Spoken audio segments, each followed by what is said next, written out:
নমস্কার। গতকাল সারাদিন বিরোধীদের অনেক কান্নাকাটি শুনলাম ফ্রি স্কুল স্ট্রিট পেভমেন্টের ফুটপাতে দুধ গরম করা নিয়ে, কিন্তু কেউ এক বাটি দুধ নিয়ে এগিয়ে যায়নি এই পরিবারের কাছে।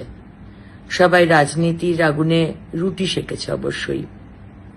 অবশ্যই এক্সপেক্ট করব কি করে, যারা 28 বছর কংগ্রেস, 34 বছর সিপিএম আর 15 বছর তৃণমূল কংগ্রেস, যারা মানুষের শুধু অ্যাডভান্টেজ নিয়েছে, মানুষকে ঠকিয়েছে, যারা অপারেশন সানশাইন করেছে, আর 15 বছর তৃণমূল তো মানবিকতা কাকে বলে সেটা তো তারা বাংলার মানুষকে ভালোই দেখিয়েছে, আমাকে আলাদা করে বলার কিছু নেই।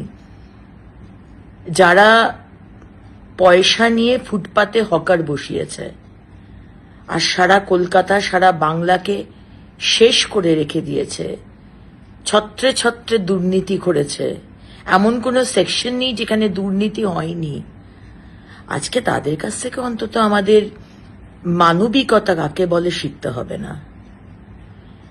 ফ্রি স্কুল স্ট্রিটের মতো একটা বিজি রাস্তা, সমানে যেখানে গাড়ি যাচ্ছে, দুপুর 2টোর সময় রাস্তার পাশেই, খুব উঁচু ফুটপাত নয়, রাস্তার সাথে অলমোস্ট একই লেভেলের একটা ফুটপাত, হয়তো 10 ইঞ্চি উঁচু, একটা 6 মাসের বাচ্চা হামাগুড়ি দিচ্ছে। তার আশেপাশে খুব একটা অভিভাবক কেউ ছিল না, বাচ্চা একাই হামাগুড়ি দিচ্ছে, দূরে দূরে তার মা ঠাকুমা। আর যদি অ্যাক্সিডেন্ট হয়, কে দায় নেবে? মাননীয় মুখ্যমন্ত্রী, না আপনারা, না সরকার? আজকে ওই ফুটপাতের মধ্যে কেরোসিন স্টোভে 1 গামলা দুধ জাল দেওয়া হচ্ছে। 1 গামলা দুধ ওই 6 মাসে বাচ্চা খাবে? আর স্টোভে আগুন জ্বালিয়ে যে রাস্তা দিয়ে, যে ফুটপাত দিয়ে অনবরত লোক যাচ্ছে, ছোট বাচ্চারা স্কুল থেকে যাচ্ছে, যে কোনো সময় অ্যাক্সিডেন্ট হবে। আর যদি অ্যাক্সিডেন্ট হয়, কে দায় নেবে? ইউডিএমএ দপ্তর, নগর উন্নয়ন দপ্তর, পুলিশ, সরকার, না আপনারা? আজকে মানবিকতার কথা বলা হয়েছে, আমরা মানবিক, আপনাদের থেকে মানবিকতা শিখতে হবে না।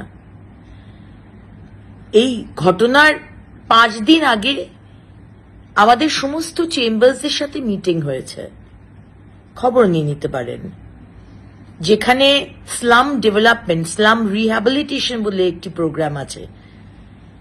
5টা টাওয়ার যদি ইকোনমিক উইকার সেকশনের জন্য তৈরি করেন, ফ্রিতে দেন, তাহলে 5টা যারা যে টাওয়ার বিক্রি করতে পারবেন, যে ফ্ল্যাট বিক্রি করতে পারবেন, সেইটা করে সরকার জমি দেবে, এরকম একটি প্রোগ্রাম, সেটার বিষয়ে আমরা আলোচনা করেছি। কারণ আমরা স্লাম রিলোকেট করতে চাই। এই পরিবারকে আগেও বলা হয়েছে, আপনারা নিজের বাড়িতে চলে যান, হোমে থাকুন। এই ক্যামেরাতেই তো মহিলা বলছেন আমাকে, আমি ধাপাতে থাকি।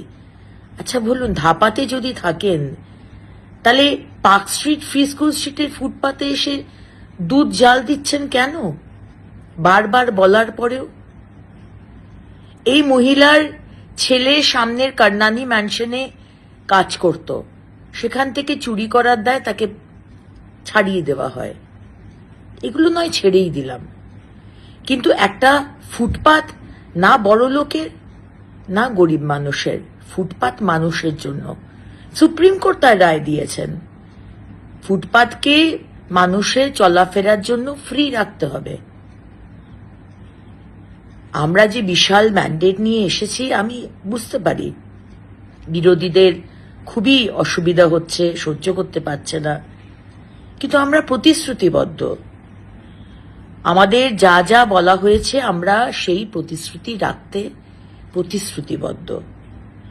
এবং মানুষ ম্যান্ডেট দিয়েছে, মানুষ একটি পরিচ্ছন্ন শহর চায়। ইল্লিগাল পার্কিং যদি হাঁটাই, সেখানে আপনাদের প্রবলেম হচ্ছে, কেন ইল্লিগাল পার্কিং হাঁটানো হচ্ছে। আর যদি ফুটপাতে বলা হয় যে 1/3 ফুটপাতের হকার থাকুক, 3/2 পেডেস্ট্রিয়ানের জন্য, পথচারীদের জন্য ছেড়ে দিন, সেখানেও আপনাদের অসুবিধে।